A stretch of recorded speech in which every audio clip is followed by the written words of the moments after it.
سیدنا حضرت ابراہیم علیہ السلام اپنے ننھے سے بیٹے اور حضرت ہاجرہ سلام اللہ علیہا کو لے کر گھر سے چل پڑتے ہیں اللہ کے حکم سے اور حضرت سارہ کی خوشنودی کے لیے۔ جب گھر سے چل پڑتے ہیں تو شاعر اسلام حفیظ جلندری کہتا ہے،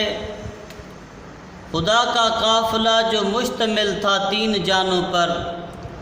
معزز جس کو ہونا تھا زمین و آسمانوں پر۔ حضرت خلیل اللہ علیہ السلام اپنے ننھے سے بچے اور اس کی والدہ حضرت ہاجرہ کو ساتھ لیے جا رہے تھے۔ چلتے چلتے شہر سے باہر دور نکل گئے، جنگل آ گیا، پھر اس جنگل سے بھی آگے نکل گئے۔ کبھی ہموار زمین آتی، کبھی پہاڑیاں آ جاتی، کبھی چٹیل میدان آ جاتے، کبھی لک و دک صحرا، نہ یہاں کوئی پھل تھا، نہ کوئی پھول تھا، نہ درخت تھا، نہ سبزہ تھا، نہ کوئی پانی تھا، نہ کوئی مکان تھا، نہ سایہ تھا، نہ کوئی جانور تھا، حتیٰ کہ چاروں طرف ریت کے ٹیلے ہی ٹیلے تھے۔ انہی ٹیلوں کے پاس 2 چھوٹی چھوٹی پہاڑیاں جسے آج صفا و مروہ کے نام سے پکارا کرتے ہیں، اور قرآن نے بھی ان دو پہاڑیوں کا نام قرآن نے بھی کہا، ان الصفا والمروہ من شعائر اللہ، بے شک صفا و مروہ اللہ کی نشانیوں میں سے نشانیاں ہیں۔ تو ان پہاڑیوں کے ساتھ جہاں آئے صفا و مروہ ہے جا کے بٹھایا، اور شاعر اسلام نے نقشہ کھینچا۔ وہ کہتا ہے، وہ صحرا جس کا سینہ آتش کرنوں کی بستی تھی، وہ صحرا جس کا سینہ آتش کرنوں کی بستی تھی، وہ مٹی جو سدا پانی کو ترستی تھی، وہ صحرا جس کی وسعت دیکھنے سے ہول آتا تھا، وہ نقشہ جس کی صورت سے فلک بھی کانپ جاتا تھا،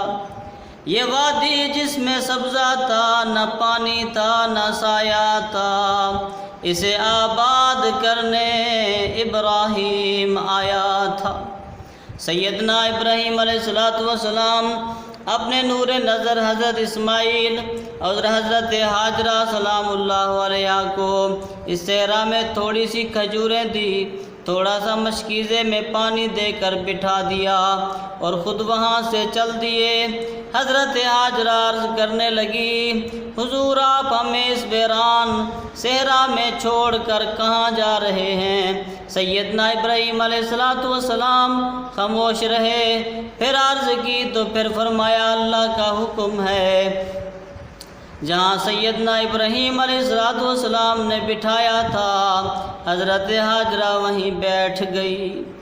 سیدہ ہاجرہ رضی اللہ تعالیٰ عنہا تو اللہ کریم کے پیارے نبی حضرت ابراہیم کی زوجہ تھی، اور ایک جلیل القدر پیغمبر حضرت اسماعیل علیہ السلام کی والدہ تھی۔ وہ شاکرہ تھی، وہ صابرہ تھی، شوہر کی خوشنودی کے لیے اور اللہ پاک کی رضا جوئی کے لیے اس صحرا میں بڑے شکر اور صبر سے بیٹھ گئی، اور سوچا کہ اللہ ہمیں ضائع نہیں کرے گا۔ سیدنا ابراہیم علیہ السلام اپنی زوجہ محترمہ اور بچے کو تنہا چھوڑ کر جب دور نکل گئے تو آپ کی آنکھیں پرنم ہو گئی، آنسو بہنے لگے۔ پھر اللہ کی بارگاہ میں ہاتھ اٹھائے تو اللہ کی بارگاہ میں سورۃ ابراہیم میں اللہ نے فرمایا کہ حضرت ابراہیم نے ہاتھ اٹھائے، پھر دعا کی اپنے رب سے۔ دعا کیا کرتے ہیں؟ ربنا انی اسکنت من ذریتی بواد غیر ذی زرع عند بیتک المحرم ربنا لیقیموا الصلاة فاجعل افئدة من الناس تهوی الیہم وارزقهم من الثمرات لعلهم یشکرون۔ اللہ سے حضرت ابراہیم نے دعا کی، اے ساری کائنات کے پالنے والے رب، میں نے اپنے اہل و عیال کو یہاں سکونت پذیر کر دیا ہے، تیرے حرمت والے گھر کے پاس جہاں نہ کھیتی ہے نہ کوئی اور وسائل ہے۔ اللہ سے فرماتے ہیں، اللہ سے عرض کرتے ہیں، ربنا لیقیموا الصلاۃ، اللہ انہیں نمازی بنا دے، فاجعل افئدۃ من الناس، یہ لوگ اکیلے ہیں تو لوگوں کے دل ان کی طرف پھیر دے، اور فرمایا تہوی الیہم وارزقہم من الثمرات، ان کے پاس کچھ نہیں، اللہ تو انہیں پھلوں کا رزق عطا فرما، لعلہم یشکرون، اور کھائیں اور تیرا شکر ادا کریں۔ سیدنا ابراہیم علیہ السلام نے اپنے بیٹے حضرت اسماعیل کو اور حضرت ہاجرہ کو غیر ذی زرع جگہ کے اوپر چھوڑ کر، جہاں آج بیت اللہ ہے، جہاں آج آب زمزم ہے، وہاں بٹھا کر سنسان صحرا میں چلے گئے۔ تو اے رب العالمین، میں نے تیرے حکم کی تعمیل کرتے ہوئے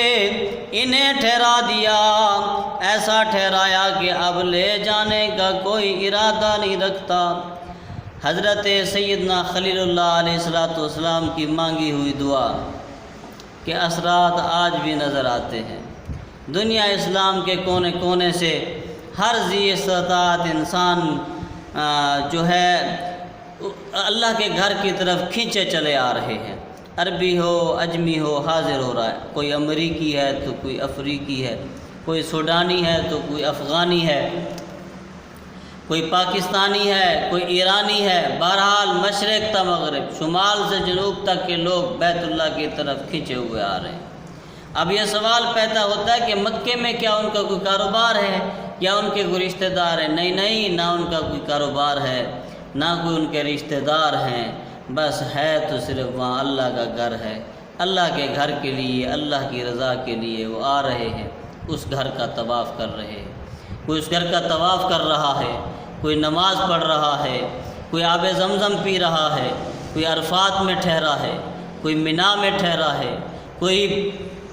حجر اسود کو چوم رہا ہے، کوئی مقام ابراہیم کے اوپر کھڑے ہو کر وہاں مصلی کی جگہ پہ نماز پڑھ رہا ہے۔ وہ اللہ کے گھر کی طرف ان کو اللہ کے گھر کی محبت کھینچے ہوئی آ رہی ہے۔ ثابت ہوا کہ حضرت ابراہیم کی دعا کا اثر آج بھی موجود ہے، لوگوں کے دل کھینچے ہوئے آ رہے ہیں۔ سیدنا ابراہیم علیہ السلام کی دعا جو ہے اللہ تبارک و تعالیٰ نے قبول فرمائی، ہر قسم کے پھل وہاں موجود،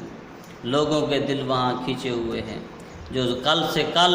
غیر ذی زرع تھی، آج وہ زمین آباد ہے، جسے آباد کرنے والے محمد رسول اللہ نے آ کے آباد کر دیا۔ اور محمد عربی صلی اللہ علیہ وسلم نے ایک کرم کا قدم ایسا رکھا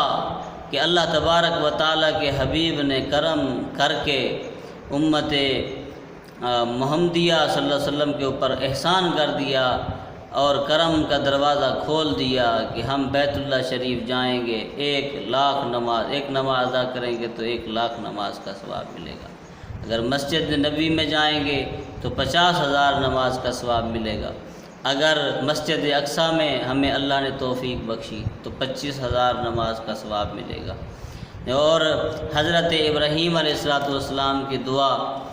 جو ہے اللہ تبارک و تعالیٰ نے قبول فرما لی، اور ایسی قبول فرمائی کہ قیامت تک ان کی دعا کے اثرات نظر آ رہے ہیں کہ ان کی دعا مانگی ہوئی اللہ تبارک و تعالیٰ نے قبول اور منظور فرما لی۔ اللہ تبارک و تعالیٰ سے دعا ہے کہ ہمیں بیت اللہ کا طواف نصیب فرمائے، ہمیں بھی ہمارے مقدر میں بھی لکھ دے کہ ہم بیت اللہ کے اندر جا کے نماز پڑھیں، ہمارے مقدر کے اندر اللہ لکھ دے کہ ہم بھی بیت اللہ کی جا کے زیارت کریں۔ وہ بیت اللہ جس کے لیے اللہ تبارک و تعالیٰ نے حضرت ابراہیم کو حکم دیا، انہوں نے اپنے اہل و عیال وہاں چھوڑے، تو خدا نے اس بیت اللہ کے سرزمین کو آباد کر دیا، آباد کرنے کے لیے حضرت ابراہیم کو بھیج دیا۔ اللہ تبارک و تعالیٰ میرے ٹوٹے پھوٹے الفاظ قبول